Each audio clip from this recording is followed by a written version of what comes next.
much would you pay for a glimpse of the future? More importantly, if you saw the future, would you take advantage of it? Or would this be just another missed opportunity? The stock you should have sold, the land you could have bought, the opportunity you would have taken, but didn't. How many more opportunities are going to fall into your lap? This may be your last chance. Pay attention. Once every decade, something really big comes along. In the 70s, it was VCRs. In the 80s, it was personal computers. In the 90s, it was the internet.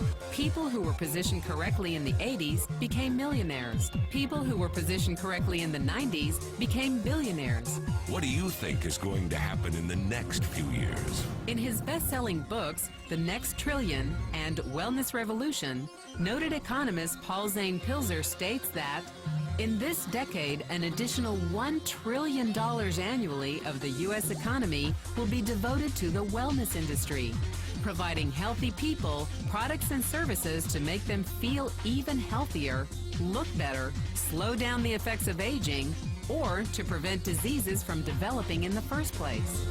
Think about it. Most wellness industry sales did not even exist 2 decades ago.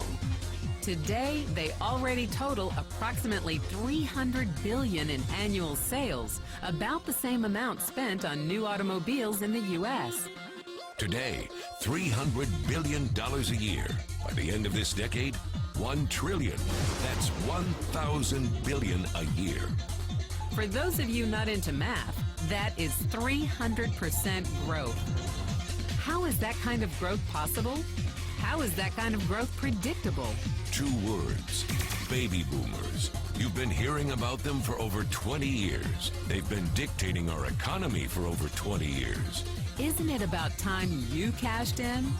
The baby boomers are now in their 40s and 50s. Peak earning years, bigger dollars, more spending power. Boomers are already responsible for the housing boom, the sport utility vehicle, personal computers, and the internet.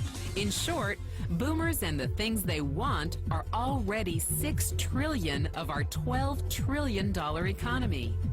Even though they're less than 30% of our population, they're 50% of our gross domestic product. More significantly, they're about to add $1 trillion to their $6 trillion of spending every year to preserve the one thing they hope works better than any SUV, condo, or computer: their youth. Youth, anti-aging, health, wellness, the next big thing. By taking control of their lives, baby boomers are creating a revolution in wellness, and it is happening fast. Look, changes that used to take place over decades now take place in a few years or less. When Henry Ford invented the Model T in 1908, it took 7 decades for automobiles to become a $1 trillion industry. When IBM released the first PC in 1981, it took only 1 decade for the PC to surpass automobile sales and become a $1 trillion industry. Now, the wellness industry will exceed $1 trillion in just the next 5 years. $1 trillion. That's $2.7 billion every day, $114 million every hour, $1.9 million every minute. In the 1990s, the number of U.S. millionaire families rose from 3.6 million to 7.2 million. Economist Pilzer predicts that an additional 3.6 million families will become millionaires over the next 5 years, many of them by working in the wellness industry. So how do you cash in on this wellness revolution? You have 4 options. 1, as a practitioner. 2, as a manufacturer. 3, as a retailer. Or 4, as a distributor. Practitioners like doctors, massage therapists, chiropractors, and naturopathic healers stand to make a fortune in the next few years. If they can afford to pay off their school loans. If they can stay ahead of the insurance companies. If they keep trading time for money. Manufacturing is a great business to be in if you have millions to invest in infrastructure, patents, research, shipping and receiving. Retailing? Sure, great opportunity.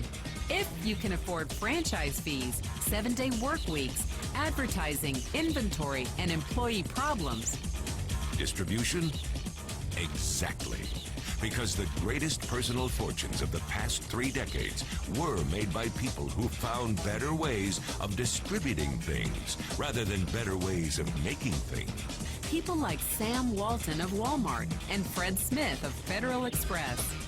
But where Walton and Smith found better ways to physically distribute products that consumers already knew they wanted, the new distribution billionaires of this decade will make their fortunes distributing products that consumers don't often know exist. The new distribution billionaires, people like Jeff Bezos of Amazon.com, made their fortunes educating consumers about new products and new distribution channels. It's been called business at the speed of thought.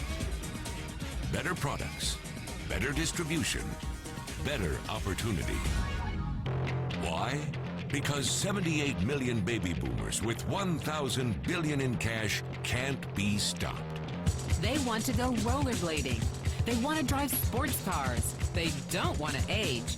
And they are willing to spend almost anything to stay young, healthy, and full of vitality. Over the next 5 years, U.S. baby boomers will increase their spending on wellness-based products and services from approximately $300 billion today to $1 trillion every year. Will you be ready? The person who shared this program with you can introduce you to a wellness distribution business model that's already successful and proven. A model that you can start part-time from your home, without a large capital investment, without employees, and without the headaches of traditional business ownership. A business that in your spare time could mean anything from a couple of hundred to a couple of $1,000s per month. And because it's a home-based business, you could qualify for incredible tax advantages. Imagine it's 1980. And 25-year-old Bill Gates is looking for people to join his new company. He thinks there's going to be an explosion in the market for personal computers. What are you going to do this time? Remember, Sam Walton didn't start Walmart until he was 44. By age 61, he was the richest man in the world. What's your excuse?